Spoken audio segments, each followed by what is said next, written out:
नमस्कार मित्रांनो, घरोघरी मातीच्या चुली या मालिकेमध्ये आज आपण पाहणार आहोत. सुमित्रा आता रागारागाने जानकीच्या रूममध्ये येते. तिचं कपाटातून एक बॉक्स घेते. त्यामध्ये ती माळ असते. नानांनी जी जानकीला दिलेली असते की या माळेतले मणी जसे एकत्र आहेत तसंच आपलं घर एकत्र बांधून ठेव, सगळी नाती जप, सगळ्या माणसांना एकत्र ठेव. जानकी हा शब्द आहे आणि तुला तो पाळायचा आहे. जानकी म्हटलेली असते की हो नाना, या माळीतला एक सुद्धा मणी मी विखरू देणार नाही, सगळे जुळवून ठेवणार.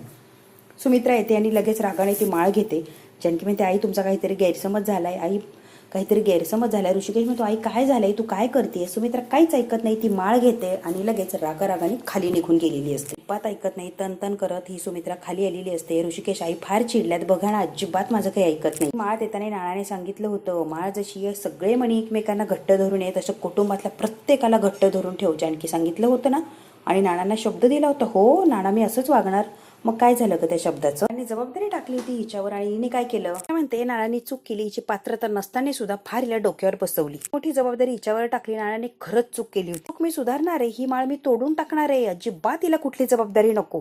सुमित्रा ऐकायला तयार नसते आणि जबरदस्तीने ती माळ तोडण्याचा प्रयत्न करते. नको आई म्हणता म्हणता सुमित्रा माळ तोडणारच असते. सुमित्राने माळ तोडलेली असते. सगळे मणी असतात ते विखुरले गेलेले असतात. नानांचा विश्वास तोडलेला असतो सुमित्राने. तिला फार छान वाटतं, हा तमाशा चाललाय ना शर्वर, हिला फार छान वाटलेलं असतं. त्या रागारागाने आता तिथून निघून जाते. आता ते मणी भरायला लागलेलं असतो. सगळे जानकी रडत असते. ऋषिकेश आणि जानकी दोघे मिळून ते आता मणी वेचत असतात. ऐश्वर्या, अवंतिका सगळ्यांनाच फार वाईट वाटलेलं असतं. जानकीने ती माळ हातामध्ये घेतलेली असते. काही ऐश्वर्याने मणी वेचलेले असतात ते आता जानकीच्या हातात ठेवते. काही ऋषिकेशने ते जानकीच्या हातात ठेवतात. जानकी रडत असते, तिला फार वाईट वाटलेलं असतं आणि तो प्रसंग आठवलेला असतो. जानकी जेव्हा नानांना म्हटलेली असते की ही माळ ओळखली का, ही माळ जेव्हा तुम्ही मला भेट दिली तेव्हा तुम्ही मला सांगितलं होतं या माळेतला प्रत्येक मणी जसं एकमेकांशी जोडलेलं आहे तसं आपलं घर एकमेकांशी जोडून ठेवायचं, प्रत्येक माणसाला असंच बांधून ठेवायचं, कुणीच कुठे जाता कामा नये. घर एक जरी माणूस इकडचा तिकडं गेला तर अख्खं घर विस्कळीत होणार. जसं या माळेतला एक जरी मणी तुटला तरी माळ अख्खी विखुरली जाणार. जानकीला नानाने जबाबदारी दिलेली असती की माळ घट्ट बांधून ठेवायची, तशी घरातले माणसं सुद्धा. हा प्रसंग जानकीला आठवत असतो. नानाबरोबर बोललेलं संभाषण आणि जानकीच्या डोळ्यातून आता पाणी येत असतं. तिने ते मणी आता हातात घेतलेले असतात आणि ही माळ मी पुन्हा जोडणार आणि घरातली माणसं अशीच जोडून ठेवणार. या माळेतले सगळे मणी मी पुन्हा एकत्र आणणार आहे. की रडत असते आणि म्हणते नानांना दिलेलं वचन मी कधीच मोडणार नाही. बऱ्याच्या हातात ती सगळी माळ ठेवलेली असते. तेवढ्यात काय ऋषिकेशला फोन येतो. ऋषिकेश आश्चर्याने म्हणतो काय मीटिंग आहे होय.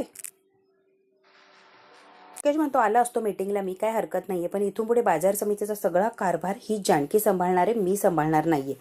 ऋषिकेश डायरेक्ट फोनवर त्या माणसांना सांगून टाकतो. की आता ऋषिकेशच्या समोर येते आणि ऋषिकेशकडे प्रश्न पडलेला असतो. तिला तशीच त्याच्याकडे बघत असते की ऋषिकेशने हे काय केलं. मीटिंगला तो येणार नाही तर जानकी येणार असं का सांगितलं. बाजार समितीमध्ये मीटिंग आहे आणि जानकी त्या मीटिंगला तुला जायचंय एवढं सांगतात आणि निघून गेलेले असतात. जानकीला कळतं की ऋषिकेशला सुद्धा फारसं काही आवडलेलं नाहीये. की आता ऋषिकेशची समजूत काढायला त्याच्या मागे पळत गेलेली असते. अवंतिका ऐश्वर्याला फार वाईट वाटलेलं असतं. जे काही घटना घडताय त्याच्याने खरंच त्यांना वाईट वाटतं. आता बेडरूम मध्ये आलेलं असतो. त्याच्या मागे लगेच जानकी सुद्धा आलेली असते. झालं ऋषिकेश, का तुम्ही असं अचानक निघून आला, सांगा की. म्हणते ऋषिकेश मीटिंगला तुम्हीच जाणार, सगळं काही तुम्ही करणार, महत्वाचे निर्णय सगळं तुम्ही करणार, फक्त माझं नाव असणार, निर्णय सगळे तुमचे असणार आहे. ऋषिकेश नाही जानकी असं नाही चालणार, तूच सगळा कारभार चालव. वाटत असेल की निर्णय सुद्धा तूच घ्यावे, सगळा कारभार तूच बघावा, तर मी का नानांच्या विरोधात जाऊ, सगळं काही तूच हँडल कर जानकी, मी येणार नाहीये. की म्हणते माझ्यासाठी तुम्हाला यायला लागणार आणि सगळा कारभार तुम्ही बघायचा आहे, फक्त नाव माझं असणार आहे. ऋषिकेश प्लीज माझ्यासाठी तुम्हाला हे करावं लागणार. ऋषिकेशसाठी हे फार तारेवरची कसरत झालेली असते. ऋषिकेशची समजूत काढणं, सुमित्राला समजावणं, शरीरचा राग शांत करणं, दुविधा मनस्थितीमध्ये अडकलेली असते. काय करावं आणि काय नाही जानकीला कळत नसतं. सगळी मेहनत सगळी कसरत ही जानकीची असते. जानकी आता रडत असते आणि नानांच्या फोटोच्या समोर येऊन उभी राहते. तिला सारखं सारखं आठवत असतं जसे या माळेतले मणी एकमेकांना घट्ट धरून येत ना, तसंच घर सुद्धा एकत्र बांधून ठेवायचा असा शब्द दिला होता जानकीने नानांना. की म्हणते नाना कोणत्या चक्रव्यूहामध्ये अडकवलंय तुम्ही, मला कळतच नाहीये, कुठून मार्ग दिसणार आणि कुठून सगळ्या गोष्टी व्यवस्थित होणार. काय केलंय नाना तुम्ही हे.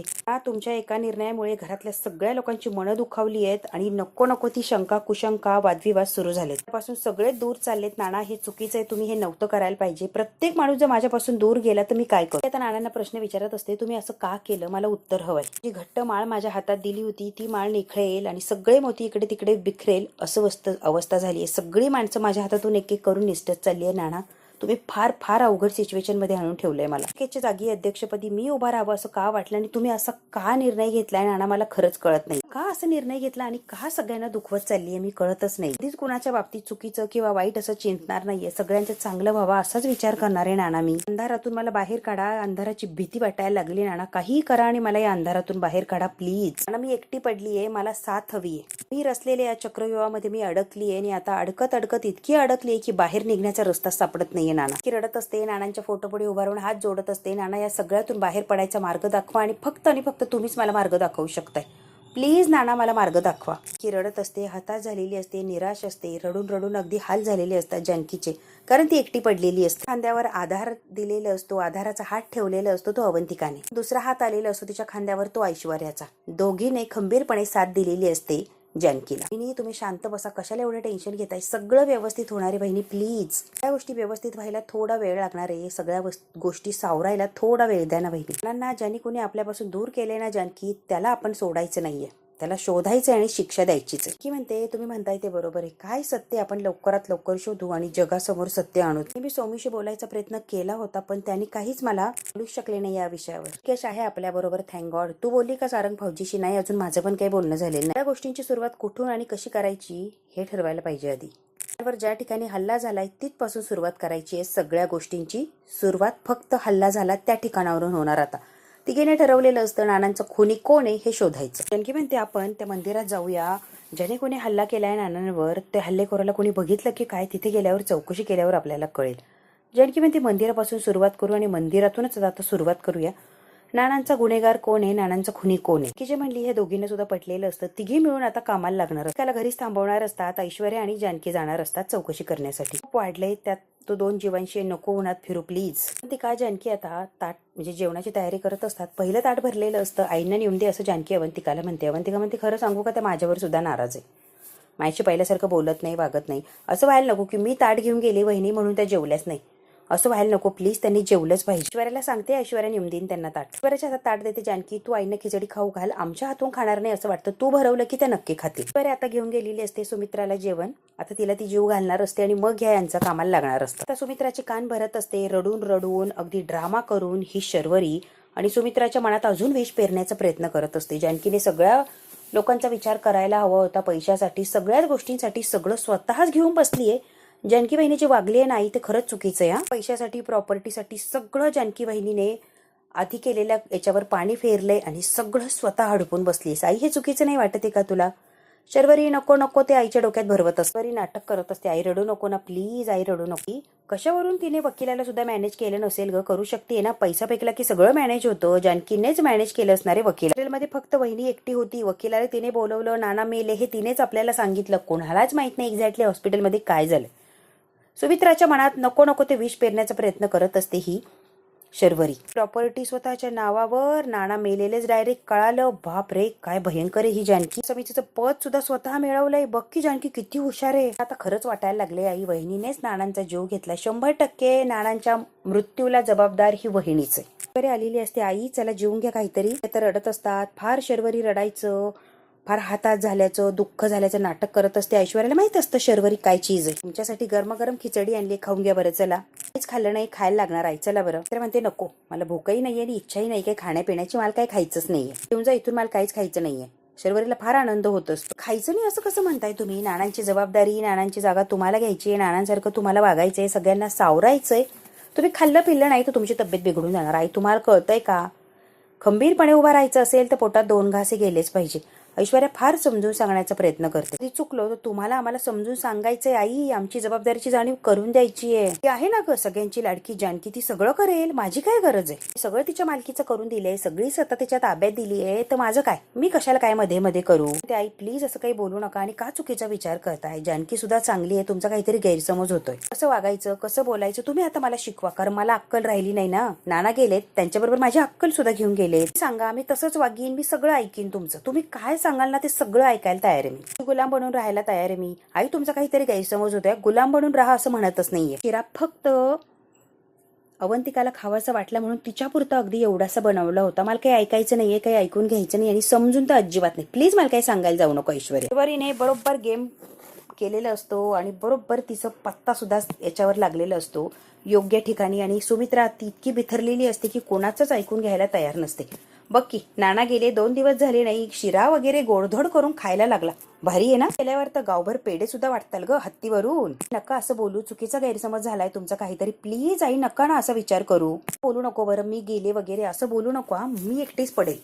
आता शर्वरी ऐश्वर्यावर तुटून पडलेली असते. काय गे, तुला फार दुःख होतंय ना? फार फार फार दुःख होतंय, फार वाईट वाटतंय नाना गेले म्हणून. दाखवू नको, ही नाटकं करू नको. आम्हाला माहितीये तुला किती दुःख होतंय आणि काय होतंय.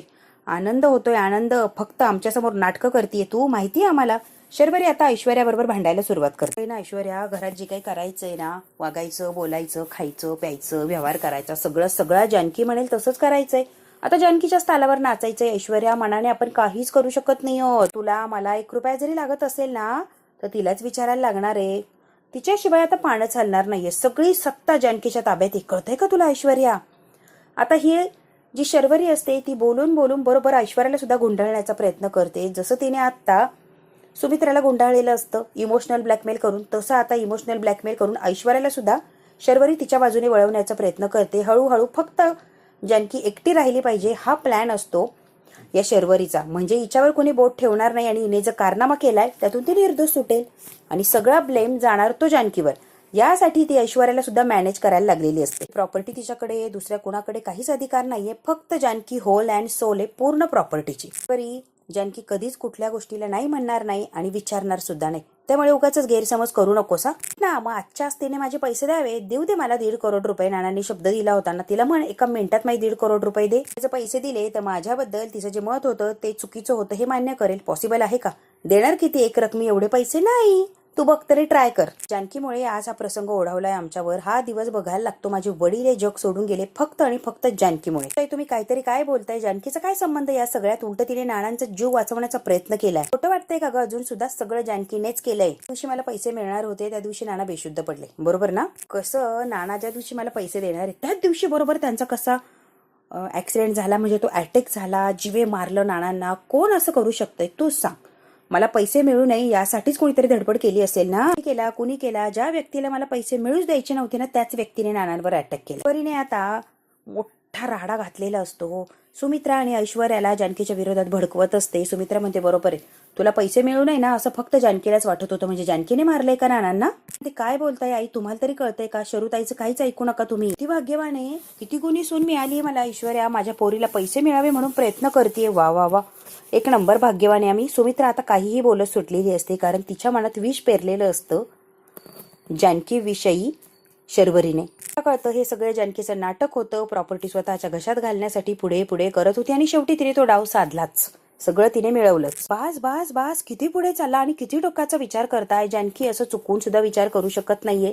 प्लीज आई, काहीतरी गैरसमज होतोय तुमचा, मोठा गैरसमज होतोय. जानकी घरात कशी राहिली, कशी वागली, घरातल्या लोकांना कसं समजून घेतलं, काय वागली, सगळं काही जवळून तुम्ही बघितलंय ना आई. तुम्ही जवळून ओळखता जानकीला माझ्यापेक्षाही जास्त. जानकीला जवळ तुम्ही आहात. जानकीचा अभ्यास तुम्ही केलाय आणि तुम्ही असं बोलताय तिच्याविषयी मला पटत नाही आई. हे पैसा, प्रॉपर्टी, सत्ता या गोष्टीचा तिला मोह नव्हता आणि आज सुद्धा तिला कसलाच मोह नाहीये. तिला फक्त माणसांचा मोह आहे. घरात पैसा, सत्ता, प्रॉपर्टी, मान सन्मान सगळ्या गोष्टींचा मोह फक्त मला होता.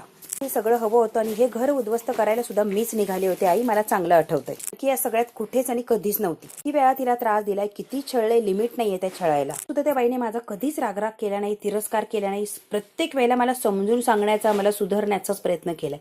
जानकी सारखी बाई कुठेच मिळणार नाहीये. आपलं भाग्य आहे जानकी आपल्याला लाभलीये. आई, तिच्यावर चुकीचा आरोप लावू नका आणि तिच्याबद्दल प्लीज गैरसमज करू नका प्लीज. अशी आहे ना तसं तिने एक्सेप्ट केलं, सुधारण्यासाठी धडपड केली. रादर तिने आतापर्यंत सुद्धा तेच करत आली आहे. ती मला सुधारण्याची संधी दिली, हळूहळू माणसात आणलं, प्रत्येकाला माझ्यावर विश्वास ठेवण्यासाठी भाग पाडलं. हे दुसरं तिसरं कोणीच करू शकत नाही आई, फक्त जानकी करू शकते. म्हणताय की जानकीने एवढं घर सांभाळलं, एवढ्या सगळ्यांना जपलं, प्रेम केलं. ती जानकी आपल्या नानांच्या जीवावर उठली आणि तिनेच नानांचा जीव घेतला. आई, हे चुकीचं नाहीये. तुम्ही काहीतरी वेगळाच विचार करताय असं वाटत नाहीये. ऐश्वर्या फार समजून सांगत असते सुमित्राला की जानकी विषयी जो चुकीचा विचार करतेय तो डोक्यातून काढून टाक. हो, विचार करतेय का? तर नानाने सगळी प्रॉपर्टी तिच्या नावावर केली म्हणून. कधीपासून तुम्ही जानकीबद्दल इतक्या खालच्या थराचा विचार करायला लागला हो? जानकीच्या खालच्या पातळीला जाऊ शकते आणि तुम्ही सुद्धा इतक्या खालच्या पातळीला जाऊन विचार करताय तिच्याबद्दल? विश्वास बसत नाही आई. त्या जानकीबद्दल असा विचार करताय, त्या जानकीने तुम्हाला तिच्या आईचं स्थान दिलं, नानांना वडील मानलं, स्वतःचं घर समजून इथपर्यंत आली, सगळ्यांना आणलं, वागवलं, वाढवलं. त्या जानकीबद्दल इतका घाणेरडा विचार करताय? आई म्हणून आतापर्यंत तिने मान देत राहिली. सुमित्रा म्हणते हो मला आहे शंका तिच्यावर आणि मी आरोप लावतीच आहे. कारण ऐश्वर्या तुझ्यासारखी बाई जर सुधरू शकते तर जानकीसारखी बाई बिघडूच शकते ना. त्यात काही शंकाच नाही. तिला बिघडायला काहीच कारण लागणार नाही. ती असं करूच शकते. ती म्हणते खरंय खरंय आई तू जे बोलतीये ना ते खरंय. असं आहे ना ऐश्वर्या, ज्या व्यक्तीवर आपण डोळे झाकून विश्वास ठेवतो तीच व्यक्ती सगळ्यात मोठा विश्वासघात करते आपला. आणि हे खरं आहे. सुद्धा जानकीला सून नाही तर मुलगीच मांडलं होतं आणि मुलीचाच दर्जा दिला होता. विश्वास टाकला होता. सगळी जबाबदारी तिलाच दिली होती. तिने काय केलं बघितलं ना सगळ्यांनी. परिस्थिती अशी आहे ना की मला हे सगळं बोलायलाच लागतंय. मला त्रास होईल असं इतर कोणी वागू नये एवढंच वाटतंय मला. कारण आम्हाला तुमच्या तब्येतीची काळजी आहे. ऐश्वर्या खूप समजून सांगण्याचा प्रयत्न करत असते, शांत करण्याचा प्रयत्न करते, पण ही शर्वरी तिच्या डोक्यात कंटिन्यू विष पेरत असते. त्यामुळे सुमित्रा शांत व्हायला काय तयार नसते. तुम्ही जेवण करून घ्या, औषधं वेळेत घ्या, तब्येत बिघडायला नकोय आई तुमची प्लीज. खायला लागणार आहे. ऑलरेडी बीपीचा त्रास आहे, औषधं चालू आहे, काहीतरी खायलाच लागणार आहे. जबरदस्तीने सुमित्राला भरवण्याचा प्रयत्न करत असते ऐश्वर्या. नानांची शपथ आहे आता तर खायलाच लागणार आहे. ती म्हणते अगं नानांची काय शपथ घालतीये. ऐश्वर्या स्वतःच्या हाताने आता भरवत असते सुमित्राला. थोडंसं खा म्हणजे गोळ्या घेता येईल आणि जरा आराम करा. ऐश्वर्याने सुमित्राला खायलाच लावलेलं असतं. तिला आता खायला सुरुवात करते आणि ऐश्वर्या आता चाललेली असते. ऐश्वर्याच्या डोळ्यामध्ये पाणी असतं. तरी म्हणते ऐश्वर्या छान प्रॉपर तयार केलंय ग तुला जानकी वहिनी. तिच्यासारखंच वागायला लागलीयस तू. वा वा वा कॉपी वाटतेय जानकी वहिनीची तू. वा कमाल आहे. शर्वरी आता इकडे जानकीच्या रूम मध्ये आलेली असते. दादा दादा असा आवाज देते. त्यात काय बाहेरून आलेलं असतं ऋषिकेश. काय ग शरू अरे तुलाच भेटायला आली होती. मी वाट बघत होती तुझ्याशी बोलायचं होतं. बोल की. पैसे हवेत त्याबद्दल बोलायला आली ना शरू तू. हो मला पैसे हवेत म्हणूनच आली. तर विश्वास आहे म्हणून तुझ्याकडे आलीये मी. हातात काय नाहीये जानकी वहिनीच्या मला माहितीये. मी मान्य सुद्धा करते म्हणून तुझ्यावर डिपेंड आहे मी. मला पैसे कसे द्यायचे काय द्यायचे तुझं तू बघ आणि मला पैसे दे माझे. त्यासाठी तुझ्या डोक्यावर बसतीये सारखं सारखं तुला तेच सांगते असं वाटायला नको. प्लीज तू माझी जी मजबुरी आहे ती समजून घे. मलाही फार गरज आहे त्या पैशांची. म्हणतो डोंट वरी मी तुला शब्द दिलाय ना पैसे मिळवून देणार म्हणजे देणारच. मी म्हटलं ना माझा फक्त तुझ्यावरच विश्वास आहे आणि मला गॅरंटी आहे तू मला पैसे देणार म्हणजे देणारच. आता शर्वरीला खात्री पटलेली असते ऋषिकेश काही करू मला पैसा मिळवून देणारच. वाईट वाटून घेऊ नको. मला वाटतंय मनात म्हणून तुला मी सहज बोलून दाखवते. प्लीज वाईट विचार करू नको. जी रे सतत तुला सावत्र सावत्र सावत्र असं काय म्हणत असते ना ते मला अजिबात आवडत नाही. मला फार राग येतो त्या आजीचा. पण त्या आजीचा स्वभावच तसा आहे. तिला तरी कोण सांगणार. सावत्र म्हणते ना आतून असं हर्ट होतं आणि डायरेक्ट जाऊन तिला सांगावं माझ्या भावाला काही बोलायचं नाही. पण ती कशी आहे ना कोणाच काय ऐकून घेते का. पण मला फार वाईट वाटतात आता त्याविषयी. हा नाही ना दादा नाही बोलू शकते मी तिच्या पुढे. नाही टिकू शकते आजी पुढे. मी कितीही आमच्यापासून दूर करण्याचा प्रयत्न केला ना तुला तरी तू आमच्यासाठी काय मोठा भाऊ आहे आणि आपण एकत्र आहोत. सावत्र बिवत्र असं काहीच नाही. आपण सगळे एक आहोत दादा. मी तुझ्यावर खूप खूप विश्वास ठेवते आणि तुला कायमच मी सख्या भावाचीच तुला जागा दिली आहे. त्यामुळे आजीला सावत्र किती वेळा म्हणू दे माझ्यासाठी तू सावत्र नाहीच आहे. माझा सख्खा मोठा भाऊ आहेस तू. शर्वरीने इमोशनल ब्लॅकमेल केलेलं असतं आणि टोचून सुद्धा बोललेली असते की तू काही झालं तरी सावत्र भाऊ आहेस. आता सावत्र भाऊ या शब्दाने कुठेतरी काहीतरी याच्या मनाला काहीतरी लागणार आणि हा पैसे देण्यासाठी पुरेपूर प्रयत्न करणार हे शर्वरीला माहिती असतं. शर्वरीने बरोबर जे करायचं ते केलेलं असतं आणि तिच्या जाळ्यामध्ये ओढलेलं असतं ऋषिकेश. बघितलंय लहानपणापासून आतापर्यंत तो आमच्यासाठी काय काय किती किती कसं कसं केलंय. रक्ताची नाती सुद्धा करत नाही एवढं तो आमच्यासाठी केलंय काही संबंध नसताना. त्यामुळे माझा पूर्ण विश्वास आहे तुझ्यावर. जे उपकार केले ते मी कधीच विसरू शकत नाही आणि विसरणार सुद्धा नाहीये. ऋषिकेशच्या गुड बुक्स मध्ये आलेली असती ही शर्वरी. गोड गोड बोलून बरोबर त्याला गुंडाळलेला असतो. अशी मिठी मारते. आता तूच एक माझा आधार आहे आणि तुझ्यावरच मला विश्वास आहे बघ. हे बोलणं योग्य आहे की अयोग्य मला माहित नाही पण आमच्यासाठी सगळ्यांसाठीच तू एक वडीलधारी व्यक्ती आहेस आणि तू आमचा आधार आहेस. आता आम्हाला जे काही असेल मोठी व्यक्ती म्हणून तुझ्याकडे बघायला लागणार. आधार फक्त आणि फक्त तूच आहे.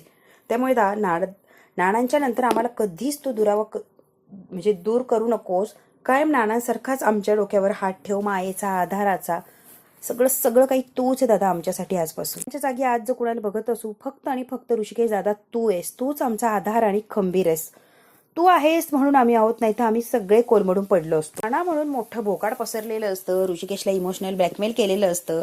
आता शर्वरीला पैसे हवे यासाठी जानकीकडे तो जाणार, भांडण करणार आणि शर्वरीला पैसे मिळवून देणार. हा ड्रामा असतो शर्वरीचा. बरोबर तिने ऋषिकेशला गुंडाळलेलं असतं. नको ग मी आहे ना आणि खरंच नानांसारखंच मी कर्तव्य पार पडेल. कधीच तुला अंतर देणार नाही. फार फार रडत असते शर्वरी आणि परत घट्ट अशी मिठी मारते तिच्या ऋषिकेश दादाला. हात फिरवलेला असतो ऋषिकेशने शर्वरीच्या डोक्यावरून आणि शर्वरी क्रूरपणे बघत असते. तिला जे हवं ते ती साध्य करत असते. ना दादा तुला गुंडाळणं फार सोपं आहे आणि थोडं रडलं कडलं की लगेच माणसं खरे वाटायला लागतात. ते शस्त्र वापरलंय आणि कामही केलंय त्या शस्त्राने. खूप रडत असते नानांच्या आठवणी. त्यात अवंतिका जानकी ऐश्वर्या तिघी सुद्धा बाहेर निघलेले असतात. नानांचा खून कुठे झाला त्या ठिकाणी आलेले असतात. तिथून सुरुवात करायची असती खरी. तेच नाना पडलेले होते. तिथे आसपास काही माहिती मिळते का, सीसीटीव्ही फुटेज वगैरे आहे का, हे शोधायला लागलेले असतात. जानकी, अवंतिका, ऐश्वर्या ही मिळून नानांचा खरा खुनी कोण आहे हे शोधणार असतात. पण नानांचा फोटो दाखवून इथूनच शोध घ्यायला सुरुवात करूया. त्याच्या पूर्ण एरियामध्ये ते फिरत असतात. आसपास काही सापडतं की काय, कोणी काही सांगतं की काय माहिती, ते आता प्रयत्न करत असतात. तिघी सुद्धा कामाला लागलेले असतात.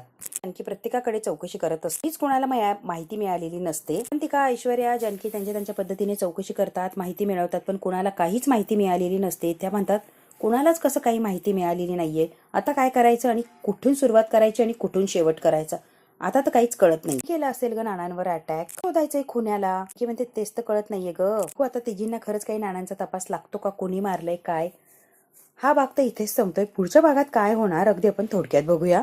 मीटिंग असते, ऋषिकेश आलेला असतो.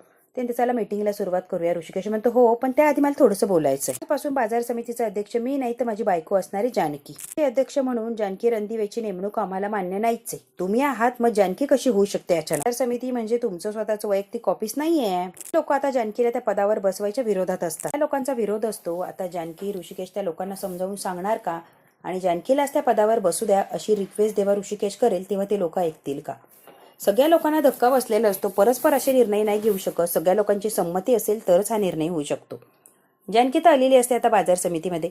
बघू आता मित्रांनो, ऋषिकेशला जी लोक विरोध करतायत ती ऋषिकेशच्या बाजूने येणार का, आणि जानकीला त्या पदावर बसून देण्यासाठी तयार होतील का. हे जर बघायचं असेल मित्रांनो, तो बघायला लागणार आहे आपल्याला पुढचा भाग. हा भाग इथेच संपतोय. व्हिडिओ आवडल्यास लाईक, शेअर, सबस्क्राईब नक्की करा. धन्यवाद मित्रांनो.